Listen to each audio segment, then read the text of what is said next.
Now let's understand the nomenclature of a single point cutting tool. As you can see here, this is a geometry of a cutting tool, or basically a single point cutting tool.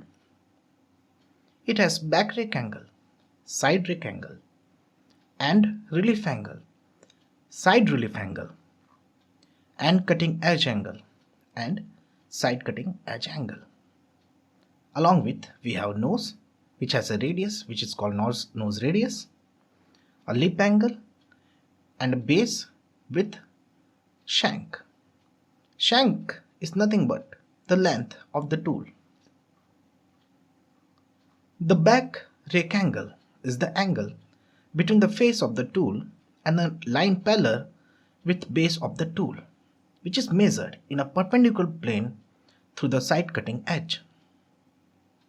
If the slope face is downward towards the nose, it is negative, and if it is upward towards the nose, it is positive. This angle helps in removing the chip away from the workpiece. Then we have side rake angle. It is the angle by which the face of tool is inclined sideways. This angle of tool determines the thickness of the tool behind the cutting edge.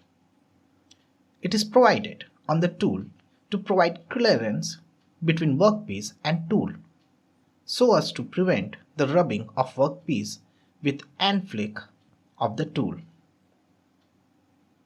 It is the angle between the surface, the flank immediately below the point, and the line down from the point perpendicular to the base. Then we have end relief angle. It is the angle that allows the tool to cut without rubbing on the workpiece. It is defined as the angle between the portion of the end flank immediately below the cutting edge and the line perpendicular to the base of the tool, which is measured at right angles to the flank. Sometimes extra end clearance is also provided on the tool, that is also known as the end clearance angle. It is the secondary angle directly below the end relief angle. Then we have side relief angle. It is the angle that prevents the interference as the tool enters the material of the workpiece. It is the angle between the portion of the side flank immediately below the side edge and a line perpendicular to the base of the tool, which is measured at right angle to the side. It is incorporated on the tool to provide relief between its flank and the workpiece surface. Sometimes extra side clearance is also provided on the tool, that is also known as side clearance angle. It is the secondary angle directly below the side relief angle, and it is very much similar to what we call the end clearance angle. Then we have end cutting edge angle. It is the angle between the end cutting edge and the line perpendicular to the shank of the tool.